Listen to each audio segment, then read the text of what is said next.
Eu e minha esposa mudamos para aquele apartamento no último final de semana das férias de verão. A portaria um tanto decrépita do edifício parecia menos assustadora debaixo daquele sol matinal. Mesmo com o calor intenso e o fato do pequeno apartamento de subúrbio não ter elevador, conseguimos trazer para dentro nossos poucos pertences e aparelhos domésticos em tempo recorde. Bastou 4 horas para que toda a nossa mobília já estivesse disposta, cada coisa em seu lugar, na pequena sala, no quarto, na cozinha e na lavanderia, que era apenas um cubículo próprio para uma máquina de lavar e um tanque. Tudo muito pequeno e do jeito que nós precisávamos. O dinheiro estava bastante curto nessa época e um edifício sem muito luxo era um grande desconto nas despesas do mês. Devo dizer que toda essa arquitetura financeira não seria possível sem que Renato, um advogado amigo meu de infância, se dispusesse a nos ajudar na procura de um imóvel que caberia em nossas condições atuais. Fazem exatos 15 dias quando Renato me disse: "Tenho o apartamento perfeito para vocês."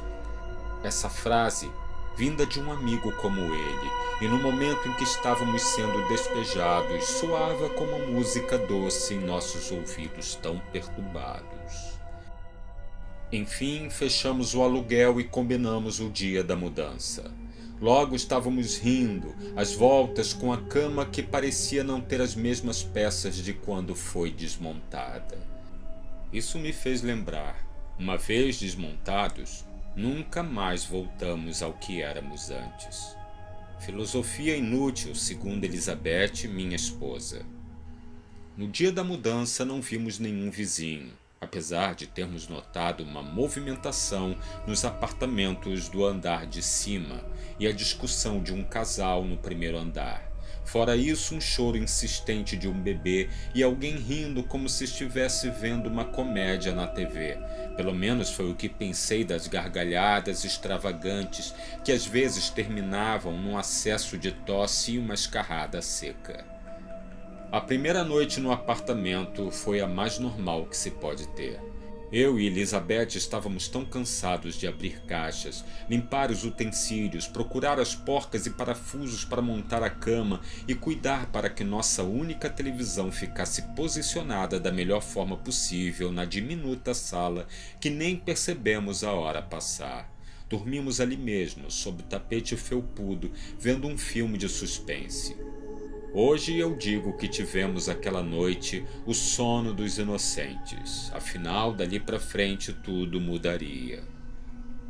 Ainda era madrugada quando acordei com a gritaria de uma mulher que parecia ser atacada por alguma coisa aterradora. O serrilhar de dentes em algo duro como um osso era acompanhado por um mugido incompreensível que daria um nó em tímpanos menos acostumados ao terror. Depois do primeiro susto, vi que os gritos vinham do filme na televisão. Ao longo da noite, havia mudado de um suspense leve para um terror sanguinário. Apesar deste ser meu gênero preferido, não era tão divertido assim acordar com o coração pulsando, como se fosse decolar do peito, como um drone descontrolado. Minha esposa, pelo contrário, dormia sem culpa ou medo algum. Mas espera... Percebi que a luz do banheiro estava acesa. Fui até lá, me aliviei e voltei para o tapete. Antes desliguei a televisão para evitar mais alguma surpresa na madrugada. Novamente acordei sem motivo algum. A gritaria do filme parecia agora vir de outro lugar em minha imaginação.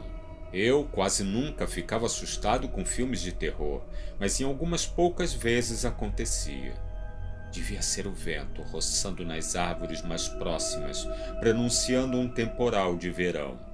Fico arrepiado quando o vento canta através das árvores. Sei que se você prestar atenção, vai ouvir o que ela tem a dizer. Naquela noite eu ouvi uma delas me alertando. Cuidado, cuidado, cuidado. Olhei na direção do corredor. A luz do banheiro estava acesa. Droga, Eu tinha certeza que havia apagado horas antes. Talvez Elizabeth tenha acordado um pouco antes de mim e deixara a luz acesa. Pelo menos era a minha melhor explicação. Fui até lá e desliguei o interruptor pela segunda vez na mesma madrugada. Amanheceu chovendo, mas ainda estava muito quente. Ainda durante o café da manhã, enquanto me preparava para uma reunião online, Elizabeth me chamou a atenção por ter deixado a luz do banheiro acesa de madrugada. Minha resposta foi uma curiosa risada. Eu? Pelas minhas contas, você se esqueceu de apagar pelo menos umas 2 vezes, não eu. Ela devolveu a risada e me disse com um sorrisinho cheio de ironia que se eu a conhecesse bem, saberia que ela nunca ia ao banheiro à noite. Acabei de lembrar que é verdade. Será que eu mesmo acendi a luz e não percebi? Será que estava ficando louco? Não tinha certeza que um louco fizesse essas coisas. Para mim, um louco persegue alguém ou não se comporta de uma forma apresentável, só isso. Lembrei do meu primo considerado doente mental porque era sonâmbulo e que uma noite pegou uma faca e por sorte foi impedido pelo pai na hora H de cometer um horrendo crime. O problema é que fica a dúvida. Ele era sonâmbulo mesmo? As atividades diárias incessantes e na maioria das vezes urgentes nos levaram a outros assuntos e finalmente no decorrer do dia nem lembrávamos mais do caso da luz acesa de nosso novo banheiro. Naquela noite acabei de montar a cama, colocamos o colchão surrado sobre ela e declaramos que seria o início de uma noite calma e tranquila em nossa nova casa. Havia esquecido completamente a luz do banheiro e nunca mais voltaria a lembrar não fosse os acontecimentos que daí se seguiram.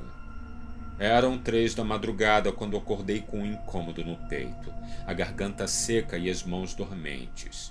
Levantei à procura de um copo d'água e vi que a luz do banheiro estava acesa. Fui até lá e observei de forma quase que científica o espaço. Azulejos brancos, uma banheira que só cabia uma pessoa, uma bancada de madeira antiga e caindo aos pedaços e uma privada cor-de-rosa de péssimo gosto. Fiquei um tempo ligando e desligando o interruptor várias vezes. Bebi meu copo d'água, mas não consegui dormir. Quando parecia estar pegando no sono, tive a impressão que a luz do banheiro acabara de acender. Levantei da cama e fui até lá umas 5 vezes. Voltei mais algumas vezes e numa delas julguei ficar em dúvida se havia ligado ou desligado. De manhã bem cedo senti uma mão fria em meu ombro. Dei um salto. Era Elizabeth, perguntando o que eu estaria fazendo dormindo no chão do corredor em frente ao banheiro. Só então me dei conta onde estava. Lembrei novamente do meu primo sonâmbulo. Sem pensar muito, disse a ela que estava sem sono e sentei ali esperando que ele voltasse. Claro que Elizabeth não acreditou nem por um momento naquela desculpa. Enquanto caminhava para a cozinha, minha esposa me criticou, pois eu devia pelo menos ter apagado a luz do banheiro durante a noite. Olhei para o teto e a luz estava acesa. Ela parecia rir de mim e de tudo que estava prestes a sofrer. Tremi da cabeça aos pés, mas não consegui me controlar a tempo de não deixar que Elizabeth notasse algo de errado comigo. Não consegui dormir as noites seguintes. Fiquei de guarda na porta do banheiro a madrugada inteira. O que eu deveria fazer? Só o que eu consegui era uma pequena madorna que durava de 3 a 5 minutos. E quando abri os olhos, lá estava a luz acesa. Uma noite, depois de apagá-la por 3 vezes, me dei conta do absurdo da situação. Comecei a rir e a gritar palavrões e injúrias, como se chamasse o fantasma da luz acesa para se apresentar em carne e osso. Mandei que o fantasma me enfrentasse cara a cara. É claro que acordei o edifício inteiro com o mais puro descontrole. Dei um soco na parede e machuquei os ossos da mão, que acabou sendo imobilizada por ordens médicas. Foi nessa noite que Elizabeth passou a me dar os comprimidos. Na manhã seguinte, um pouco mais calmo, Tentei conversar com alguns moradores, mas eles, à minha presença, se calavam ou, na maioria das vezes, fugiam como se eu fosse o verdadeiro fantasma que habitava o banheiro do apartamento. Estava convencido que havia muito mais que uma simples história de terror ali. Elizabeth, a essa altura, já sabia sobre minhas desconfianças em relação à luz do banheiro. Ela me garantiu que iria acabar com a brincadeira e pediu a um eletricista que fizesse a manutenção da rede elétrica. Depois de algum tempo examinando, ele falou sobre uma espécie de mau contato nos fios. Pronto, uma explicação lógica. Lógica até demais. Elizabeth pagou o rapaz e ele foi embora da mesma forma que entrou. Quando já estava convencido que tudo não passara de um mau contato nos fios, a luz começou a acender sozinha novamente. 2, 3, 5 vezes durante a madrugada. Elizabeth me dava remédios contra a ansiedade e nada me fazia descansar. Estava obcecado pela luz que acendia sozinha e ficava espantado que todos achassem aquilo normal. Elizabeth disse que aumentaria as doses para que eu ficasse mais calmo. Eu concordei, mas calmo era a única saída. A calma era a única saída. Meu primo, Renato, o advogado que nos alugou o apartamento, veio me visitar. Acredito que a pedidos de Elizabeth. Eu estou sonolento e ele compreende. Conversamos amenidades sobre futebol, filmes e música. Eu não tiro os olhos do banheiro. Quando Elizabeth saiu da sala, lhe sentou bem à minha frente e disse que tinha uma novidade. Conversou com a proprietária e descobriu que uma antiga moradora havia morrido sozinha no banheiro e passara pelo menos um mês morta lá dentro sem que ninguém a acudisse, parentes ou vizinhos a procurassem. Um mês inteiro morta dentro da banheira, como um pedaço de animal no experimento científico. Tive que me conter para não gritar de alegria. Questionei Renato sobre a causa da morte. Ele respirou fundo. Assassinato. Quando a polícia entrou, não encontraram nem as joias nem o dinheiro da pobre mulher. Renato se aproximou mais um pouco. Ela está mantendo contato com você. Ela quer te contar alguma coisa. Não sabia que Renato era dado ao mundo sobrenatural, mas estava feliz por ter alguém que me apoiasse na missão que estava sobre meus ombros. Era exatamente isso que eu acreditava. Com o passar dos dias, fiz inúmeras investigações. Descobri coisas horríveis e talvez tenha material o suficiente para incriminar o síndico. A mãe solteira com um bebê de colo também deve ter participado daquele ritual de morte. Fotos e documentos levavam a crer que até mesmo o sujeito das gargalhadas havia participado do crime. Cheguei à absurda conclusão que todos do edifício tinham de alguma forma cooperado para a morte da pobre mulher e enfim roubado seus pertences. Mas de alguma forma souberam que eu estava no caminho certo e que logo teria provas em minhas mãos.